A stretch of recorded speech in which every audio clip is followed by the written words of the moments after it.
ஒரு சின்ன சிச்சுவேஷன் ஒன்று சொல்றேன். அதனூடாக நாங்கள் ஒரு முக்கியமான விஷயத்தை இங்கிலீஷ்ல லேர்ன் பண்ண போறோம். என்ன சிச்சுவேஷன் சொன்னா, நீங்கள் ஒருவர் மீது மிகவும் அக்கறையோட இருக்கிறீர்கள். அவர் மீது மிகவும் பாசமா இருக்கிறீர்கள். அவருக்கு ஏதாவது பிரச்சனைன்னு சொன்னா நீங்கள் வருந்தக்கூடிய ஒருவராக இருக்கிறீங்க. சரி, அதே நேரம் நீங்கள் அக்கறையாக இருக்கின்ற அந்த நபர் இலகுவாக எல்லோரையும் நம்பக்கூடிய ஒருவராக இருக்கிறார். அந்த நம்பக்கூடிய விஷயத்தால, அதாவது இலகுவாக மற்றவர்களை நம்பக்கூடிய விடயத்தால அவருக்கு ஏராளமான பிரச்சனைகள் வருது. இப்படி ஒரு சந்தர்ப்பம், சரிதானே? அதே மாதிரி இவர் சில விஷயங்கள்ல கவனம் எடுக்கிற இல்ல, இதையும் இலகுவாக ஏற்றுக்கொள்வது, அதனூடாக அவருக்கு நிறைய பிரச்சனைகள் வருது. மற்றவர்கள் அவரை இலகுவாக ஏசக்கூடிய ஒரு நிலைமை இருக்குது. மற்றவர்கள் பேசுவார்கள், அதை செய்யாத இதை செய்யாதன்னு சொல்வார்கள், அல்லது இதிலே நீ கவனம் எடுக்க இல்லைன்னு சொல்லுவார்கள். இப்படி எல்லா பிரச்சனைகளும் அவருக்கு அடிக்கடி வந்து கொண்டிருக்குது.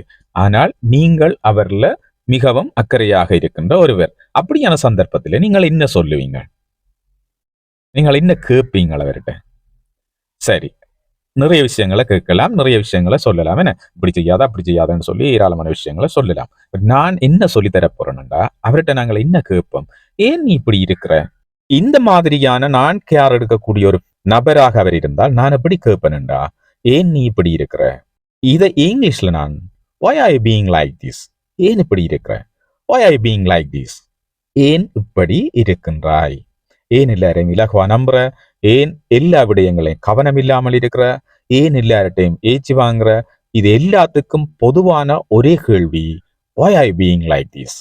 இந்த கேள்வியை ஏன் நான் சிச்சுவேஷனோட சேர்த்து உங்களுக்கு சொன்னான் என்றால், இந்த கேள்வியை வேறு இடங்களையும் நாங்கள் பயன்படுத்தலாம். ஆனால் அந்த இடத்துல நீங்கள் ஹேர் எடுத்து கேட்கிற மாதிரி இருக்காது. அது ஒரு எமோஷனலா கேட்கிற மாதிரி இருக்கும், ஒரு உணர்ச்சி வசப்பட்டு கேட்கிற மாதிரி இருக்கும், அல்லது கோபத்தோட கேட்கிற மாதிரி இந்த கேள்வி அமையும். அது எப்படியான இடம்னு சொல்லி ஒரு சின்ன சிச்சுவேஷன் சொல்றேன் உங்களுக்கு. சரி, நீங்கள் ஒரு கம்பெனியில ஒர்க் பண்றீங்க. அப்ப நீங்க ஹார்ட் ஒர்க் பண்றீங்க, அந்த கம்பெனியோட கோலுக்காக நீங்க ஹார்ட் ஒர்க் பண்றீங்க. ஆனால் அட் த சேம் டைம் என்னோட ஒர்க், இன்னும் ஒரு வேலையாள் அவர் என்ன செய்யறாருன்னு சொன்னா ஹார்ட் ஒர்க் பண்ற இல்ல, ஆனால் என்ன செய்வார், ஹார்ட் ஒர்க் பண்ற மாதிரி நிறைய ஆக்ட் பண்ணுவார். இப்படியானாக்களை நீங்க லைஃப்ல பார்த்துருக்கீங்களோ இல்லையோ? நிச்சயமாக பார்த்திருப்பீங்க. நிறைய ஆக்ட் பண்ணுவார். மேனேஜர்கிட்ட அப்படி செய்தான்னு சொல்லுவார், இப்படி செய்தான்னு சொல்லுவார், தான் எல்லா வேலையும் செய்தான்னு சொல்லுவார், நிறைய ஆக்ட் பண்ணுவார். அவர் தான் எல்லா வேலையும் செய்த மாதிரி ஒரு நாடகத்தை அங்க அரங்கேற்றி கொண்டே இருப்பார். சரி, சில வேளைகள்ல அவருடைய நடிப்பு நம்பப்படும். ஆனால் உங்களுக்கு உண்மை தெரியும், உண்மையாக அவர் வேலை செய்யக்கூடிய ஒருவர் இல்லை. அவர் ஹார்ட் ஒர்க் பண்ண இல்லை, அவர் ஆக்ட் பண்றார், நடிக்கிறார் என்றது உங்களுக்கு தெரியும். அப்படியானது ஒரு சூழல்ல நீங்கள் அவர்கிட்ட எப்படி கேட்பீங்க? நீங்கள் இதே கேள்வியை கேட்கலாம். ஆனா ஹேரோட கேட்குறீங்களோ? இல்ல, அவர்ல ஹேர் இல்லை. ஆனால் அவர்ல ஒரு கோபம் இருக்கு. ஏன் அப்படி செய்யறார்? ஒரு நல்ல விஷயத்தை செய்யாமல் ஏன் இப்படி மற்றவர்களை சீட் பண்றாருன்னு சொல்லி ஒரு கோபம் வரும். அந்த நேரம் நாங்கள் கேட்கலாம், why are you being like this? ஏன் இப்படி இருக்கிற? why are you being like this? ஏன் இப்படி இருக்கிற? இந்த கேள்விக்குள்ள நிறைய விஷயங்கள் அடங்கும். why are you acting like this?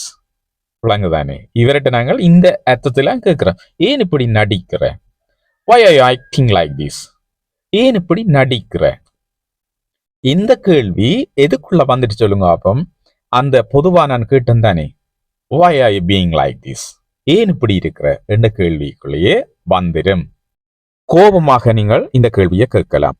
ஒருவர் மீது சரியா கேர் எடுத்து இந்த கேள்வியை கேட்கலாம். அதே நேரம் உணர்ச்சி வசப்பட்டு இமோஷனலா இந்த கேள்வியை நீங்கள் கேட்கலாம். இன்னும் பல இடங்கள்ல இந்த கேள்வியை பயன்படுத்தலாம். ஒரே கேள்விதான், ஆனா பல சிச்சுவேஷன்ல நீங்கள் பயன்படுத்தக்கூடியதாக இந்த கேள்வி அமையுது. அதாலதான் இதை நான் உங்களுக்கு சொல்லி தரணும் என்று நினைச்சேன். ஓகே, அதே மாதிரி இந்த கேள்விக்குள்ள பல கேள்விகள் உள்ளடக்கப்பட்டிருக்குது. அதை புரிஞ்சுக்கொள்ளுங்க. இப்போ எப்படி கேட்கிறேன், why are you being like this? ஏன் இப்படி இருக்கிற? இந்த கேள்விக்குள்ள இன்னும் பல கேள்விகள் அடங்கும். என்ன கேள்வி? ஒன்று, why are you acting like this? ஏன் இப்படி நடிக்கிற? why are you acting like this? ஏன் இப்படி நடிக்கிற? இந்த கேள்வி அடங்கும். why are you behaving like this? ஏன் இப்படி நடந்து கொள்ற? why are you behaving like this? ஏன் இப்படி நடந்து கொள்ற? இந்த கேள்வியும் இதுக்குள்ள அடங்கும். why are you cheating like this? ஏன் இப்படி ஏமாற்றுகின்றாய்? why are you cheating like this? ஏன் இப்படி ஏமாற்றுகின்றாய்? இப்படி பல அர்த்தங்களோட பல கேள்விகள் இதுக்குள்ள அடங்கி இருக்குது. முக்கியமான விஷயம் தானே, நீங்கள் கன்வர்சேஷன்ல இதை யூஸ் பண்ணுங்க. நேச்சுரல் இங்கிலீஷ் நன்றாக இருக்கும், ஸ்மார்ட்டா இருக்கும். அதே நேரம் உங்களோட இங்கிலீஷ் வந்து அட்வான்ஸ் ஆயிருக்கும். சரி, மீண்டும் இதே மாதிரியான நல்ல காணொளியோட உங்களை சந்திக்கிறேன். வீடியோ பிடிச்சிருந்தா லைக் பண்ணுங்க, நண்பர்களோட ஷேர் பண்ணுங்க. அப்பதான் இந்த காணொளி இன்னும் பலருக்கு ரீச் ஆகும். அது மட்டும் இல்ல, உங்களுடைய கருத்துக்களையும் பதிவிடுங்க. அது எனக்கு உத்வேகத்தை தரும். மட்டும் இல்லாமல் புதிதாக காணொலியை பார்க்குறார்கள் டாக் இங்கிலீஷ் ஸ்பீச் சேனலை சப்ஸ்கிரைப் பண்ணி அந்த பெல் ஐக்கனை கிளிக் பண்ணி ஆல் அண்ட் ஆப்ஷனை கொடுத்து வைங்க. நான் பதிவிடக்கூடிய எல்லா காணொலிகளும் உங்களை உடனடியாக நோட்டிஃபிகேஷனாக வரும். அதனூடாக நீங்கள் இங்கிலீஷை இன்னும் லேர்ன் பண்ணக்கூடியதாக இருக்கும். இது மாதிரி வேறு என்ன விஷயங்களை உங்களுக்கு சொல்லித் தரணும், நீங்கள் என்ன விஷயங்களை லேர்ன் பண்ணுறதுக்காக எதிர்பார்க்குறீங்க, உங்களோட கருத்துக்களை பதிவிடுங்க. நிச்சயமாக உங்களுக்காக அந்த காணொலிகளை நான் பதிவிடுறேன். மீண்டும் ஒரு நல்ல காணொலியில உங்களை எல்லாரையும் சந்திக்கிறேன். வணக்கம்.